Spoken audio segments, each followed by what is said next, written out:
Exercice 3. Calculer l'effort F minimum à fournir pour assurer le maintien. Quelle devient la réaction en A?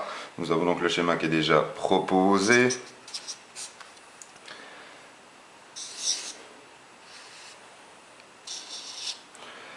La bille subit sa pesanteur et la force F.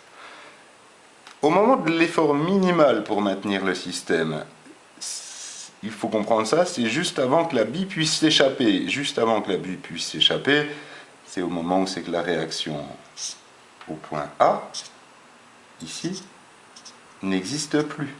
Donc il resterait que la réaction d'appui au point B. Même configuration que pour l'exercice 2. Je peux vous proposer, vu qu'il n'y a pas d'axe de rotation, de redessiner le schéma en posant toutes les forces au centre de gravité. Nous avons la force F et la pesanteur, les deux forces agissantes, ainsi que la réaction B. Déterminons un axe pour nos calculs. Deux forces sont déjà perpendiculaires. Nous allons prendre l'axe YX comme nous le connaissons. Combien d'inconnus avons-nous sur cet exercice-là? À vrai dire, nous avons la réaction B qui est inconnue,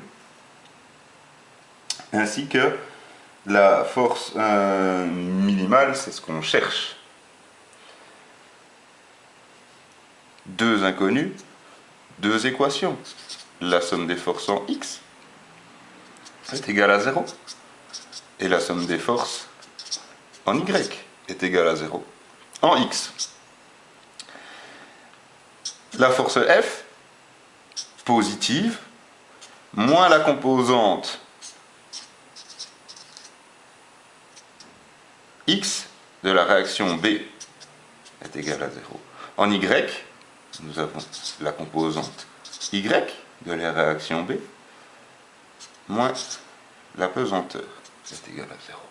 À partir de là, je vous laisse regarder le corrigé pour les calculs. À l'exercice B, les valeurs RA et RB lorsque la force est égale à 600 Newton. Reprenons notre schéma. Cette fois-ci, par contre, la force A, la réaction A, pardon, existera. Nous avons la pesanteur et la force F agissante. La réaction B, toujours.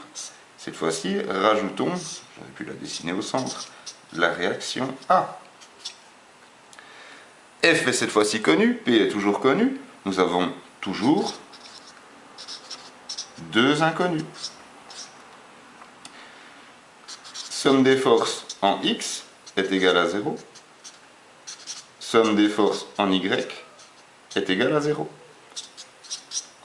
En X, la force F est dans le sens des axes, plus F. Cette fois-ci, toujours la composante RBX en négatif, mais nous ajoutons la composante RAX en négatif.